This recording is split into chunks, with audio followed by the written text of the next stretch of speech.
President Muhammadu Buhari, while contesting for the presidency, once said that the Muslims should not vote for Christians.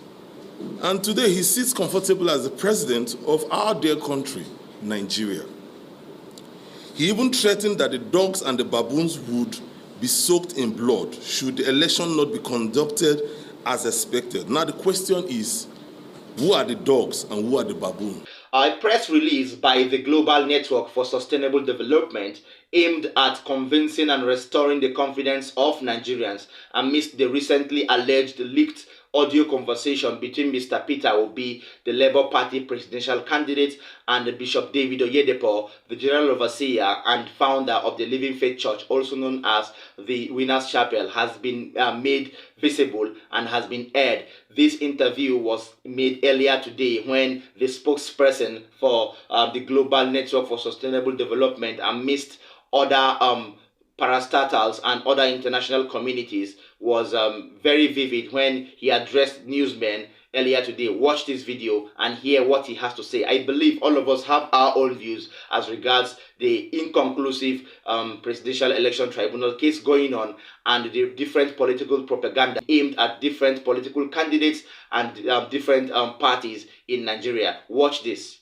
We condemn in strong terms the unnecessary noise about the purported leaked audio conversation between the Labour Party presidential candidate, Peter Obi, and the founder of the Living Faith Church, Bishop David Oyedepo. For the record, Obi's team has since discredited the said audio conversation. His media aide, Valentine Obeyem, made this clear in a statement on Sunday that his principal's conversation with Oyedepo was badly doctored. So why the noise? But even if the purported conversation were to be true, key political actors have made bigoted statements in both the past and in the present. And today, we see them in power, and no one has said anything about them. President Muhammadu Buhari, while contesting for the presidency, once said that the Muslims should not vote for Christians. And today he sits comfortable as the president of our dear country, Nigeria. He even threatened that the dogs and the baboons would be soaked in blood should the election not be conducted as expected. Now the question is, who are the dogs and who are the baboons? These questions always come up. At the height of the tension over Muslim tickets, some Islamic clerics gathered and declared that it was a jihad. Some Islamic clerics gathered and declared that it was a jihad. And if the Tinibu and Shetima lost the election, it would be a loss or defeat for Islam. Now, I ask this question: what is worse, perpetrating an evil or creating awareness about the evil being perpetrated? What is worse, waging a religious war or crying out that a religious war is being waged? What is worse, killing a people or crying that people are being killed? Those calling out Peter Obi today are nothing but a bunch of shameless hypocrites. That's my own words. And can you actually say that the Muslim ticket of the APC is of the religious interest to Nigeria? Was it religiously balanced? Was it also fair to equity in a religious climate like Nigeria? Can you say that it was conceived and executed in good faith? The actors of this evil plot bragged that it was a jihad. Is jihad not war? While religious bigotry is worse than Muslim ticket, which religious bigotry is worse than a Muslim ticket? Why are the architects of the same faith ticket not being ashamed today by the global public? It is the height of inhuman cruelty to beat a child and declare his tears illegal. To cut the skin and not expect it to bleed is rather insensitive. I also made this clear in our last press conference. Furthermore, Section 37 of the 1993 Constitution of the Federal Republic of Nigeria, as amended, provided for the rights of privacy of citizens. Every citizen of Nigeria is entitled to their privacy, be it in their homes. Communications with people by way of letters, telephone, or telegraph is protected and guaranteed by the Constitution of our dear country, Nigeria. Those who leaked the purported telephone conversation acted in breach of a citizen's confidentiality and the right to privacy, and it is malicious, callous, and criminal for placing Obi's purported private conversation in the public domain. Those behind this act and behind the plot are liable to criminal prosecution. We are aware that the All Progressive Congress orchestrated this act, and which is also an act of blackmail to distract Nigerians from challenging the party's purchased victory at the last concluded presidential election. And from what I see online and what I've been seeing, I think the political parties have a role to play in this blackmail that is happening. Political scavengers like Femi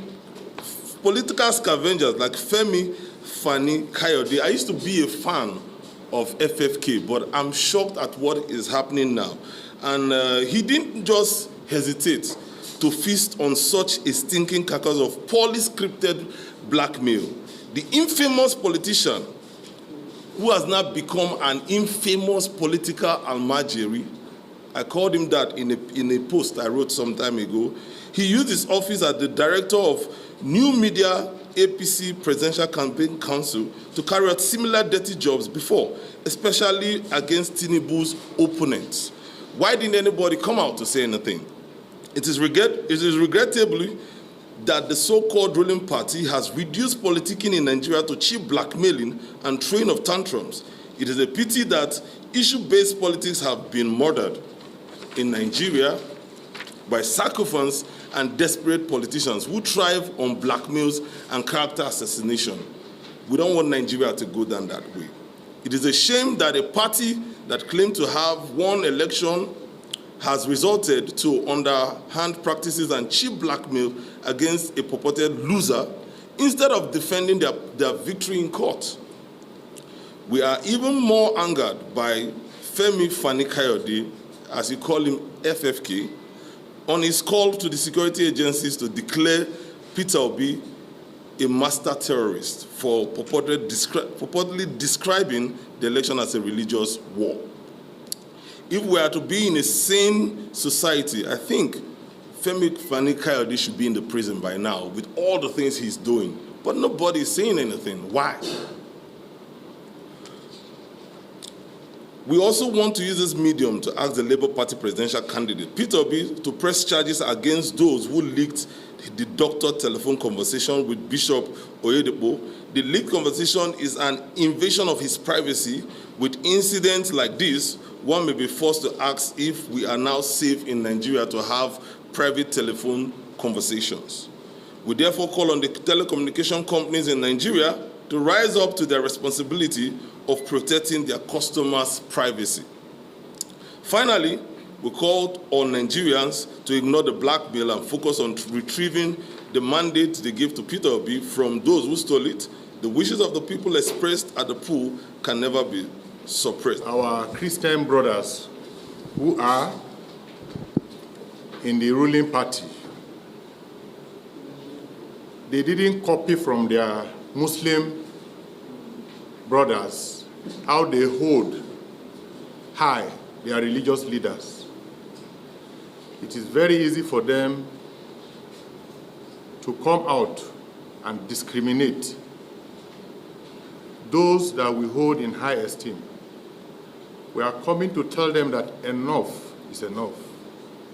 They must not, by any guise, demonize our religious leaders. Therefore, we want to bring to the notice of Nigerians as an organization that Nigerians have all seen the APCs and its cohorts diverting our attention as a nation from the procured mandate of their presidential candidate, scavenging for fake AI, acclaimed leaked audio of Bishop Oyedepo and His Excellency Peter Obi. We saw all the shenanigans on rampage in the general election, yet the APC and its government are strategic. You heard it all there from him, and without sentiments, he outrightly called out those involved and made sure that after due investigations have been made, they have, as a body and as a society, have cancelled and found and deemed the recorded audio call between Peter Obi and the founder of the Living Faith Church as fake and unreal.